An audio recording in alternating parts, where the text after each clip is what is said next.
this screen, it's going to look very similar. And I do apologize, since my screen would not work. We do have a screenshot, and I think maybe Sazad can show this at the end of the call today. I would show you it here. Something that will be added above this IBA exception area will be the waiver, and you guys will see the waiver programs. They will be listed above here in their own section. So that will be something that will change as the new release comes out. That will be located here. Again, I apologize. For some reason, my screen won't show, so I wouldn't be able to show you the screenshots that we had prepared for you. But hopefully, Sazad can show you those at the end here today. But again, this is where that waiver will show. And then this should look relatively similar. You'll see the IBA exception, and then the service authorizations. Okay. Any questions about where we're at this point? A lot of this should look familiar to a lot of you. Okay, so I'm just going to go ahead and add a service here. And so the process is relatively the same. Go ahead and pick a service here.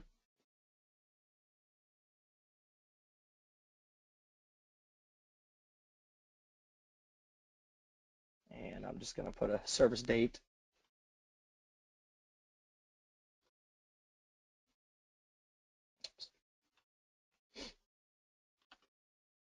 All right, so we'll do it for that year, from April to March. And I'm just going to put a amount of units in there. Then you'll see the authorization number and then deduct customer obligation. This will have a direct effect on the service authorization. And again, these should be, oh, I'm sorry. Thought I heard you there, Pam. Oh, no. Okay. And then here's the deduct customer obligation section, the comments. This should, again, look very familiar. I'm going to go ahead and hit next. Here we will see something that is different than what you guys are currently seeing. So as I come here, and here's the service authorization. Again, it's the service code, the date, the total units. We're going to choose the provider, rate type, and I'm just going to choose. I'll get to a minute. And then this is something that is new. You're going to see shareable with provider. Now this should defaultly be selected when you guys go to submit these or create these service authorizations. That shareable with provider should be selected. Now you're not going to want to unselect that because it's just something that's kind of behind the scene for Therap that's going to allow it now to automatically be sent to the provider once this service authorization has been approved. So this will defaultly again be selected, and it's something that you don't currently see, but it will be there when the new release occurs. Any questions at this point about anything you've seen, something that looks different?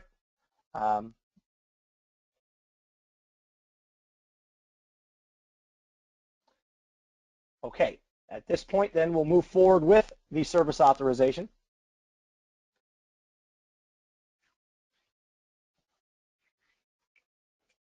Okay, so again, there's our service authorization, just a little bit more information about it, and then we're going to allocate the units. I'm just going to go ahead and allocate them across the board evenly.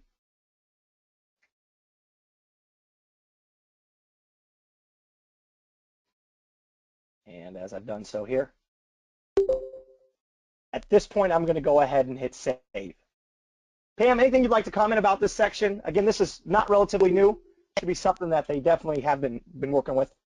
It isn't anything new, Calvin. The one thing I would stress, and we'll do this in the on-site training, is that you are assured that you know the customer obligation, that there is or there is not one, because that's how the payment gets deducted from the provider and collected from the individual.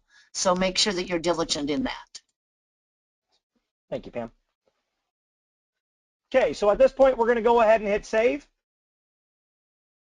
Now, this is also going to be relatively new. You're now going to get this screen that gives you a confirmation that it's been saved. So to get back to the budget, you guys will see this blue link here that just says show budget. So if you need to get back there at this point, you can just click there and it will take you back to the budget we were looking at. Okay, and then again, as we go down, it's going to tell us that that authorization hasn't been sent.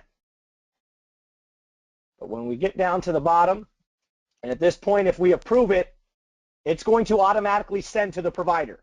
So You really want to make sure that those service authorizations, everything looks right, everything looks like it adds up and is correct before you hit this approve button. Because as soon as you hit this approve button, it's going to now be sent to the provider for them to acknowledge, and we'll go ahead and cover that. But at this point, is there any questions from the oversight account on what you guys will be doing up to this point? I think one of the things maybe to point out, and you weren't able to demonstrate it, Calvin, was he talked about that list of waiver, and that list will be generated by which waiver the person is currently active in. And you will have to select one in order to approve this. So you need not worry about what if I accidentally send it and they're not waiver eligible.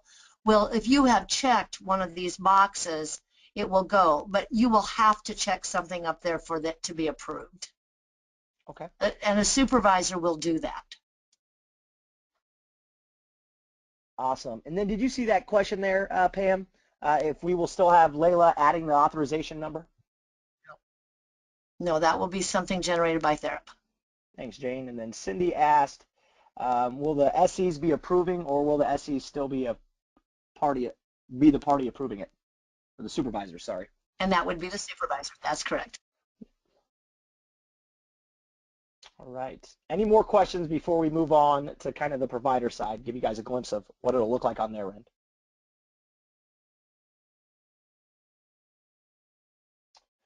Okay, so what I'm doing is I'm now switching browsers. So I'm going to show you guys kind of what it's going to look like from the other side, from the provider side.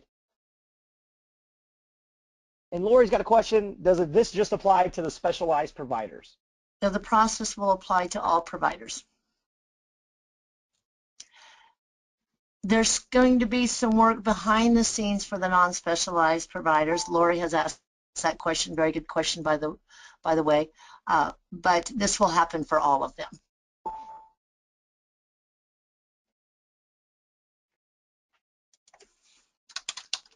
And Pam, they're asking,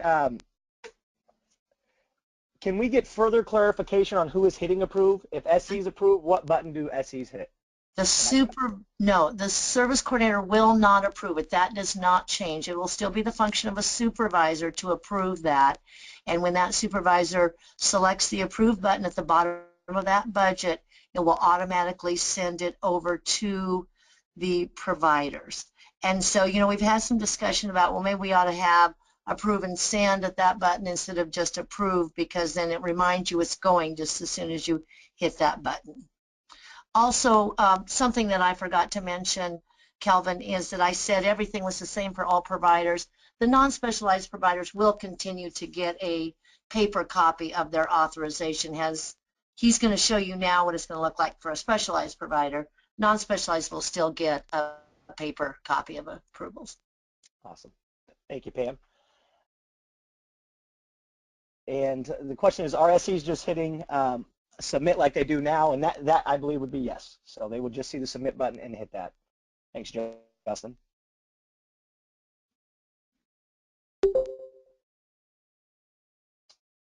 Can the DDSCS return budget to the DDSC prior to approval? None of those steps have changed. I think the two things that have changed are adding the waiver by the supervisor, and once approved, it will go directly to the provider. So the rest of the process is basically the same as it's always been.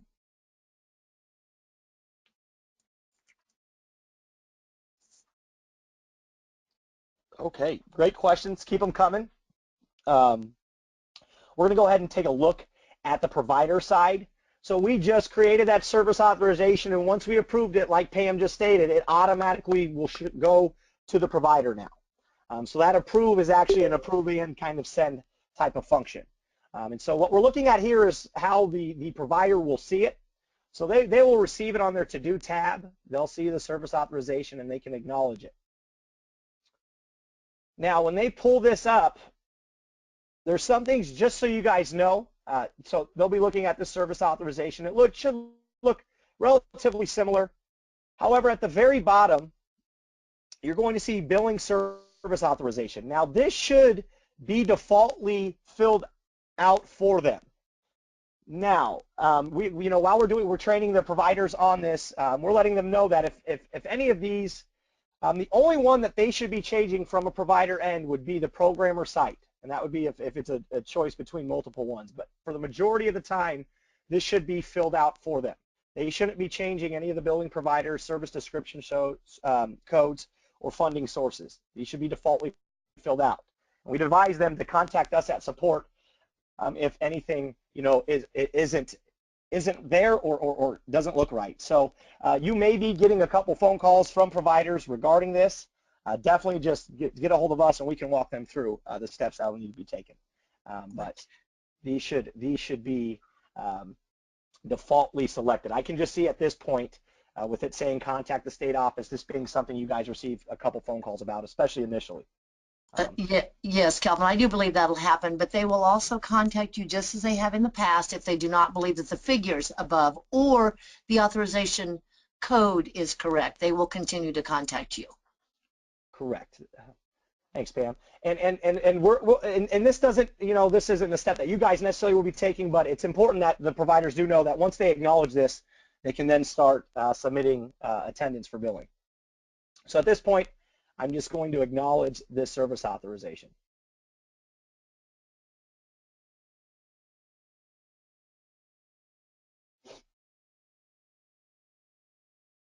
Okay, so from the provider side, and again, we're just going to go through this briefly. This isn't something you guys would have to do every day, but from the billing tab, they're going to be able to then submit by attendance.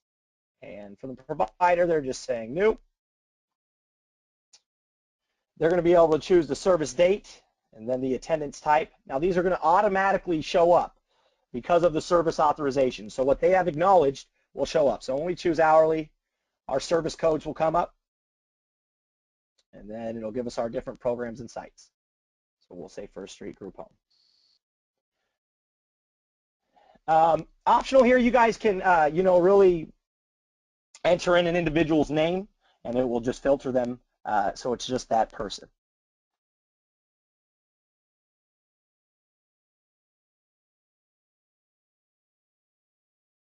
We have a question for Frederick. Oops. Actually, just skipped a question there from Julie. Julie said, what about exceptions, risk-funded individuals? Will Layla still add the amounts and SCS approve? Yes.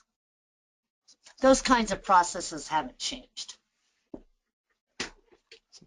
And then Frederick's asking if we have to adjust an authorization for intermittent services, for instances, will that show up as a new authorization for the provider?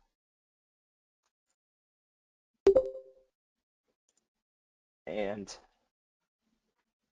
they will, that's probably a better question for you. They would have to acknowledge a change in it, right? Yeah, and so it will be the same. It will be the same authorization, but they will have to re-acknowledge it when it's changed. Yes, and we will cover that more in depth on the on-site. Again, today we're just kind of looking at the overall workflow. We will show kind of that process when we meet with you guys to do some trainings.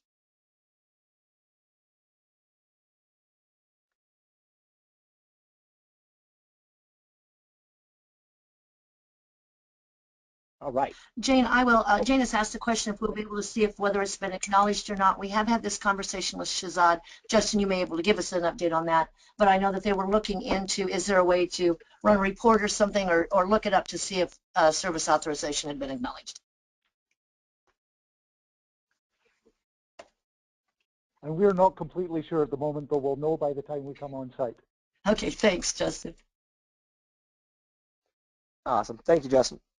Okay, so we've chosen the attendance type, service code, and the programmer site. Excuse me. This will be what it will look like. Now, I have chosen hourly, so they'll be putting in a time in and time out.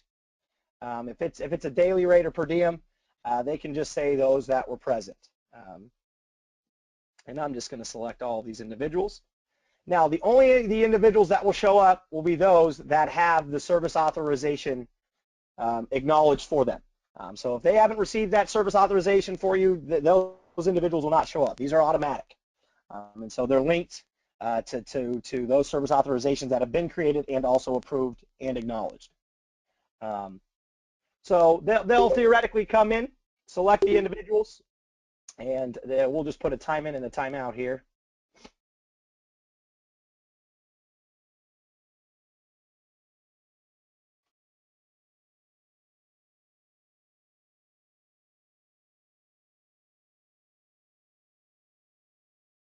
Sorry. All right, we'll do a 6 a.m. It's harder than it looks. All right, 6 a.m.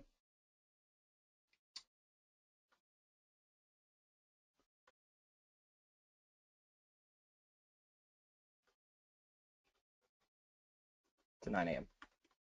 And again, they would just come in and put the time in and time out for that individual for the day.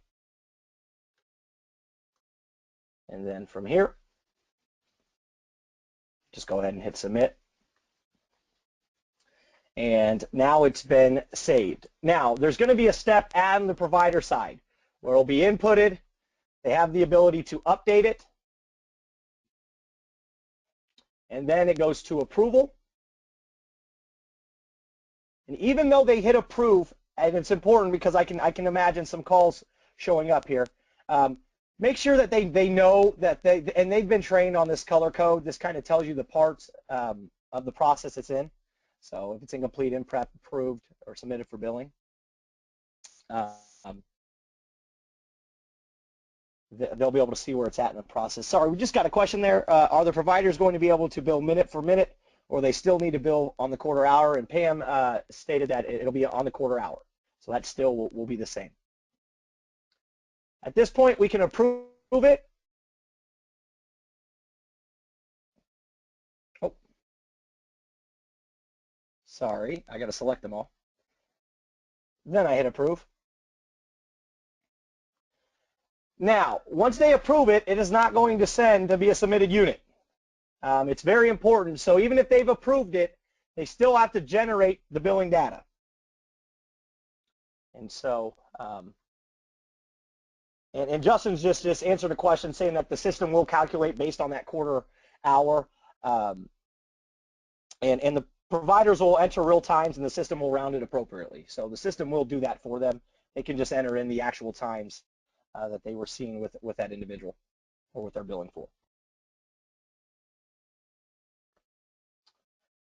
But again, at this point, it's very important to make sure that they generate this billing data, because until they hit this, it will not show up as a submitted unit on the oversight account. So even if they've approved it up to this point, and again, the provider should have somebody at their agency that is generating this billing data. At this point, when they click generate billing data, it will give them a confirmation letting them know that it has been submitted. Now, it's very important to know that this will not show up on the oversight account immediately. There will be an hour delay. So just be prepared, I'm sure, and we will tell the providers this as we train them, but I'm still sure you might get a couple phone calls saying, well, I just submitted my data. Are you going to approve it? And things like that. So just remember, it does take an hour for those to show up as submitted units on the other end.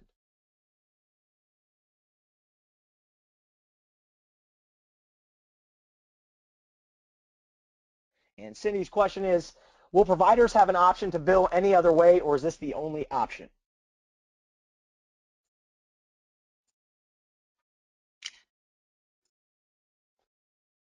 And right now, this is the option to bill. Pam, I don't know if you want to expand on that. Well, I'm not probably quite as adept at it as Justin would be in explaining this, but at this point, Cindy, this is the attendance, and we will be using this for billing. If there are providers using ISP data, Therap has been working with them, so attendance is the accepted method right now, especially for any of those providers. For most providers, this is how it will go. Funny, Pam, that wasn't how I read the question. I read it as, like, would they be able to bill outside Therap? Like if somebody wanted to submit a paper claim or well, that's like interesting, that. Justin. No, Isn't they can't submit paper. They will submit it to Therap. That was an easier question. It was, yes. That's why I was waiting for you to answer it, because I would, if I thought it was the other one, I would have answered that one.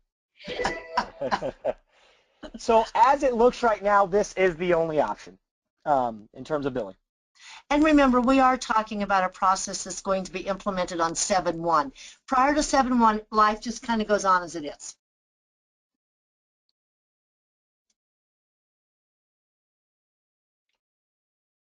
Okay, so that's kind of from the provider side, how they're going to generate their billing data. Pam, anything you want me to cover? Anything else you think they should see from the provider side in terms of attendance?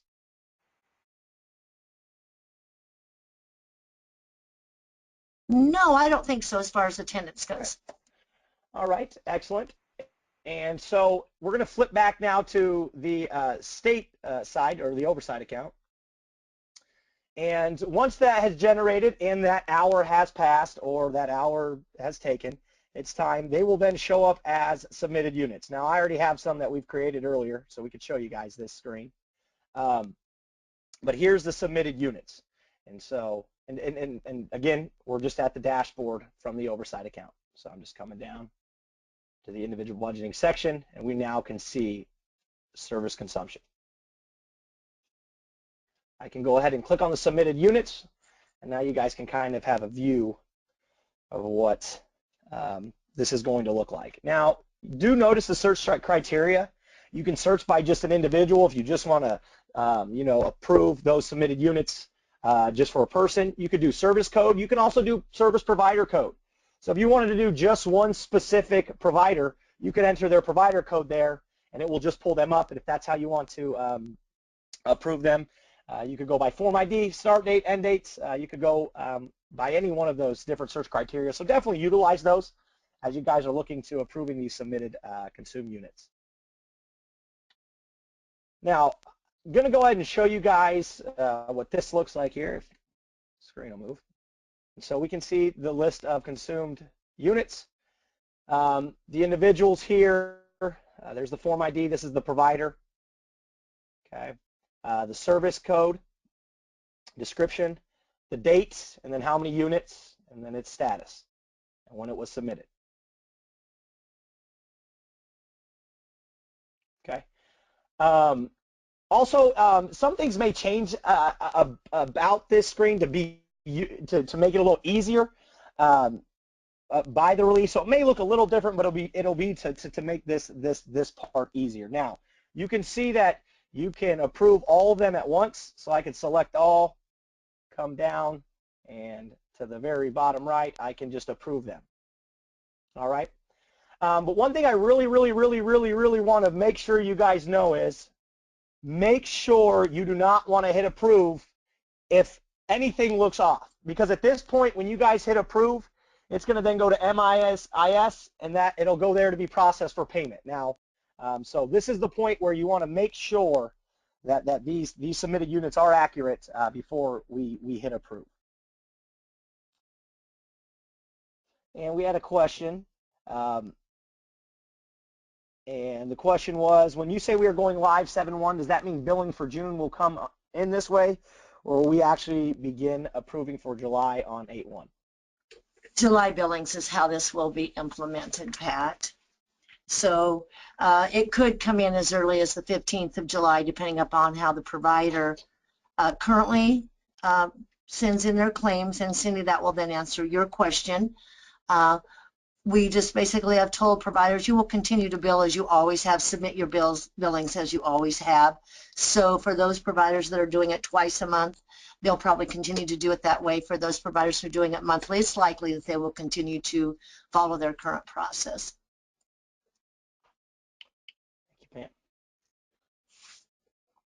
And then Julie asked, does this include non-specialized providers as well, or are we just approving specialized providers? You will approve all of them, Julie. All providers will be treated the same as 7/1. What will happen for the non-specialized providers is a set of central office staff will actually enter their claims and send them to us. You will no longer need to worry about that, Rhonda Erickson, about how often consumed units are submitted. The provider has up to 90 days to submit them. They will be in control of that as to when they submit their billings.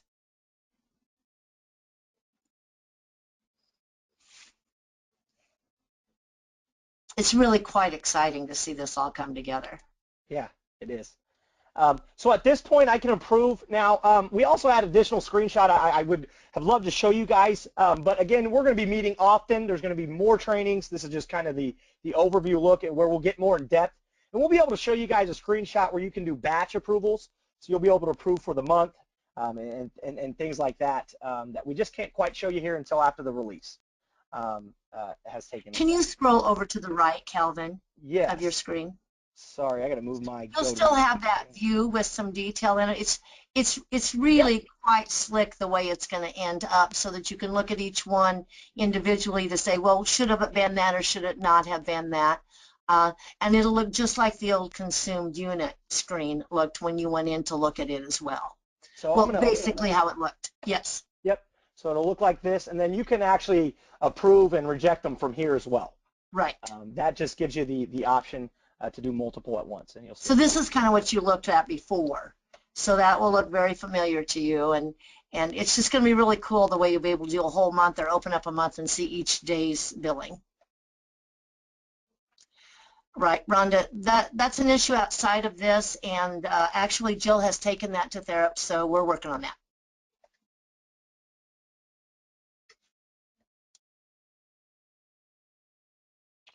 Okay, and then at this point I could approve it, and then this submitted units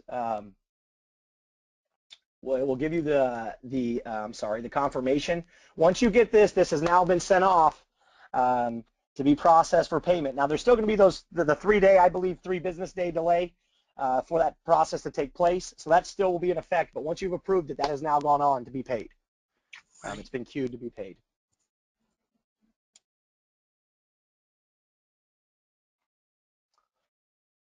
All right, I think we got a question here from Frederick. Currently, the consume unit shows the overall approved units. Will that view also include the amount approved for that month specifically?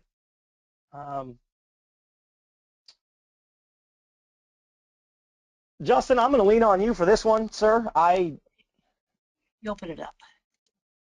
Open up one of those. Oh, yeah. We can just look. When we do the sort of the bulk approval that Pam and Calvin were discussing earlier, that's our goal, is to show you what the budgeted units were for that month, as well as how many have already been claimed for and how many are being claimed in what you're about to check off. So yes, we'll allow you to see as much of that sort of in one line, and if you need to expand, you can then expand it and approve the individual claims. Awesome. Thank you.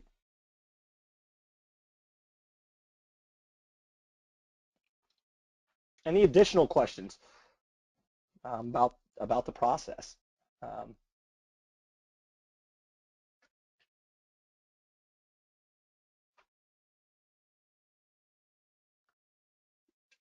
One other thing I will show you guys is that, and you may have seen this, but you will also be able to see when you go to their budget. So I've submitted some for Corey Weeks.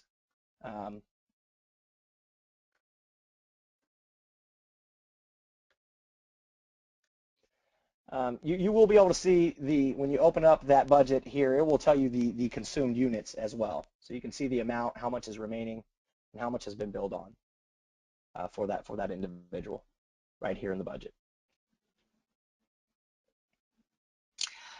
Jane, are you asking if you can still, if they're still going to get the message that they've exceeded the monthly amount, and do you want to proceed? We have not changed that.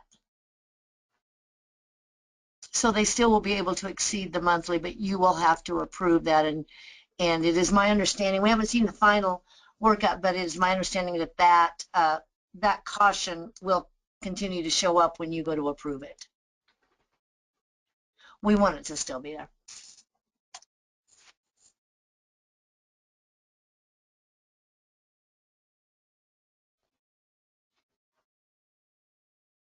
All right, that's kind of the overview, kind of from the creation of the service off through the process of kind of what the provider will do on their end, all the way through the submitted units being approved. Pam, Justin, anything you guys think we should cover additionally? Any questions as well? And Cindy asked, will we still need to adjust the budget then to allow for the orange box not to appear for specialized providers? Will we need to adjust the budget then to allow for the orange box not to appear? You mean that you've exceeded the monthly allocation? Is that the orange box? Yeah. Well, you're probably not adjusting it now. If there's adequate money in the budget until later in the budget, you wouldn't have to change the budget. Okay, you wouldn't have to change the budget at that very moment in order to approve it. But you would probably have to adjust the budget sometime down or during the year in order that the person doesn't go over their budget. Because when you get to the end, you won't be able to approve it if they're over their annual budget. Pat, that has not changed. Pat has asked the question, how soon do we have to approve? And that has not changed. You have 24 hours or 1 business day to review any consumed units that have been submitted. And the current practice is up to 72 hours or 3 business days to reconcile if there are some issues with the service authorization. So, is there any question about kind of the workflow as opposed to the process itself? We'll be able to answer some of the more in-detail questions in June because most of what our practice has been has not changed.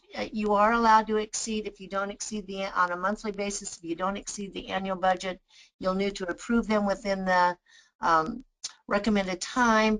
All of those things have not changed, including like the waiver has to be approved, and if they have an ongoing active waiver, you still have to get the annual waiver approval before you can approve that budget. Those kinds of processes have not changed. This was more about the workflow, kind of a glimpse at the screens and what they're going to look like to you, because we'll have a lot of fun in June going over the detailed process and expectations for service coordination and for providers alike. Fred, how you perform approvals when you're on extended absence has not changed.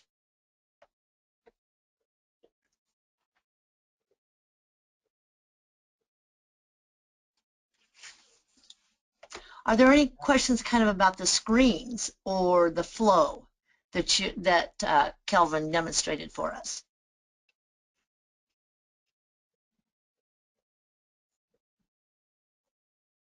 I think you're really going to like the consumed units and how quickly they will come to you. There won't be that lapse because the providers will have, well, they'll have up to 90 days to submit, but most providers don't wait that long to submit their claims. So.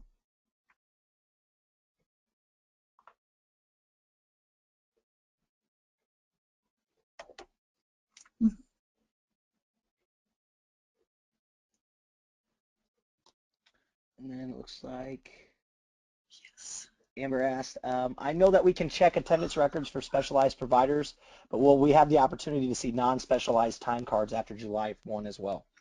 Amber, we're working currently on the non-specialized process. In fact, we were just on a phone call this morning working on it. So I will get back to you on that, and we'll have a little bit more detail, and we'll have more detail worked out when we get together in June. Thanks, Amber. I know it is a little bit of a change for the non-specialized. You won't so much notice the change as just how it gets to you changes.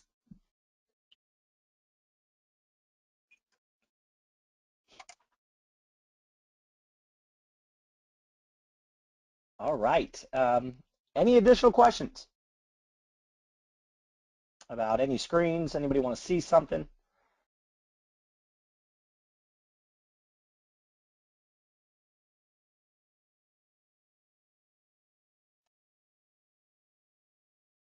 There is another one of these webinars. On what day is it, Calvin?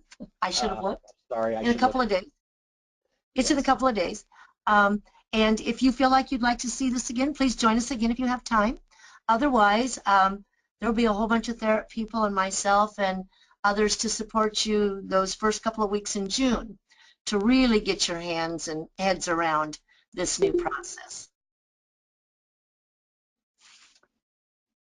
Excellent. Thank you, everybody, for showing up. Calvin, nice job, especially Thanks, Calvin. with a little difficulties at the beginning. Yeah, and we'll see you all on site. Yep, and just to let you know, it's Thursday, May 14th, 2 p.m.